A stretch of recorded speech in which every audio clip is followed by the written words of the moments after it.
Hey everyone, my name is Brett, and sometimes I wear a beret, and this is a vintage blaster, the Whiptail Scorpion. I got this from Mr. Nathan years ago. It is so bizarre. It's from the Nerf Max Force line, and they'll definitely never make something like this again.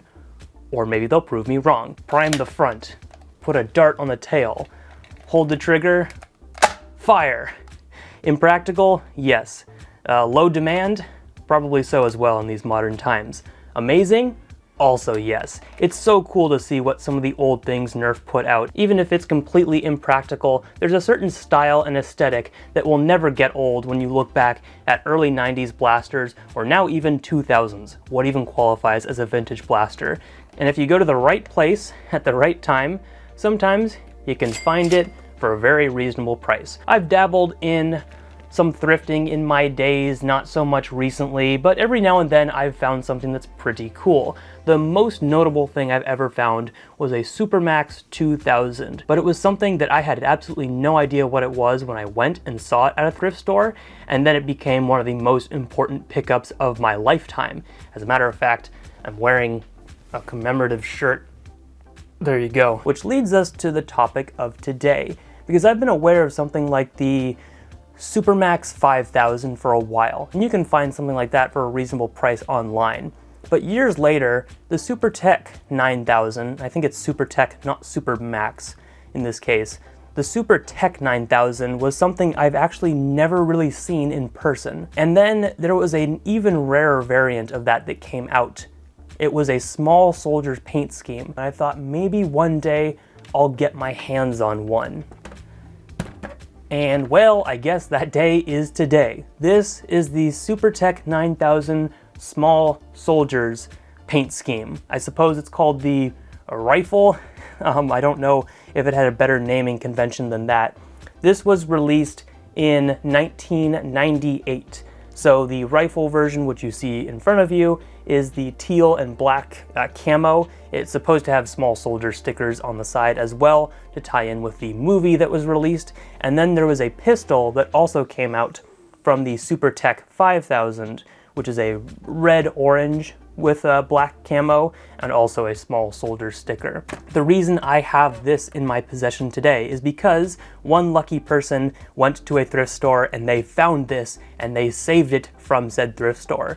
I will say this is not like the most rare blaster in the world. If you go on eBay like right now, there is still like a really nice condition 9000, like with this paint scheme on there. It's gonna be a little bit more expensive, but it's not like thousands of dollars. It's a couple hundred plus some shipping. They exist. But this one was saved from a thrift store for I think the fine tune of $7, which is a really nice find. So credit for this goes to Scarlet Thunder, who posted this on the RNerf Discord, and I was the first person to kind of swoop in and say, I would like that. She was very kind enough to agree to that. I paid for some shipping, I paid for a slight markup just because of what this thing is and because of its condition, which I was happy to do, to award someone some extra money for their very nice find, and now I'm talking to you about it today.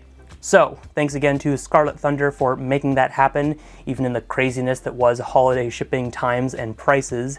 And now let's talk about it. Here's the fun part. It still functions. I mean, that's kind of the big selling point for this right now. A lot of times when you find blasters like this from SuperTech, Supermax, they do not work, and it's no surprise that they wouldn't. They're old. As you can see, overall the paint scheme is pretty well intact. You can see some scuffs on the shell, which is understandable. Again, it found its way into a thrift store, but it survived, right? And that's what really matters.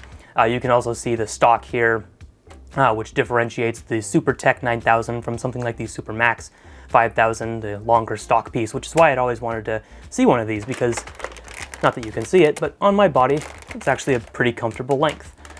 The handle as well, in pretty good condition. The trigger, a little sticky in some areas, but as you could also see, it functioned.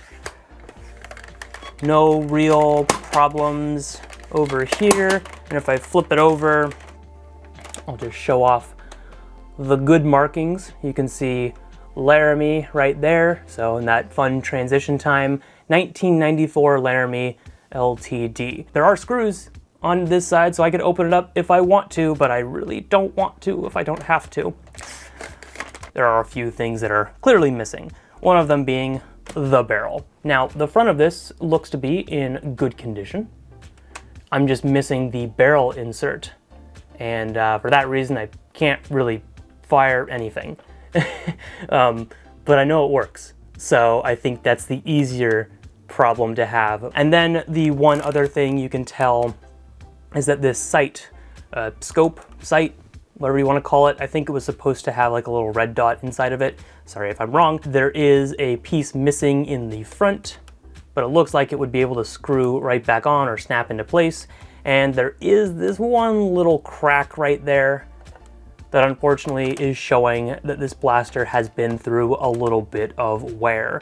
Has it broken off? No. It's still hanging on. Like I said as well, stickers are missing. If you really want to go into like the pricing of something like this, stickers would obviously add to the value, just like being in the original packaging would significantly add to the value. I don't want to know how much one of these would go if it was still in package. That is, wow, that would be crazy. But I'm really happy that I can actually use this a little bit.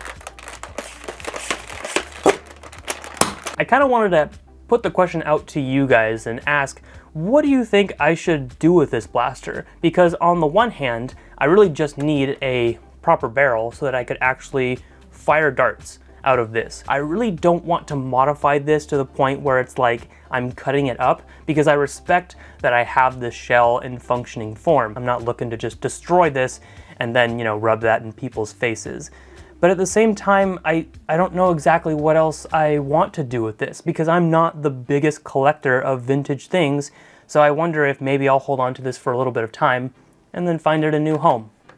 In the meantime, it's mine, it's cool, really happy to have this, love the paint scheme, wish Nerf would do something like that again. They're getting really, really close with some of their Fortnite stuff, even if I've never seen the movie, may never see the movie.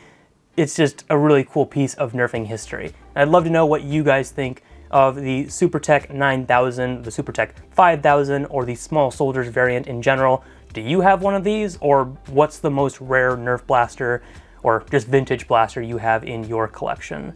Let me know in the comment section down below, as well as what should I do with this? Thank you everyone so much for watching. Have a good one, and I will see you later.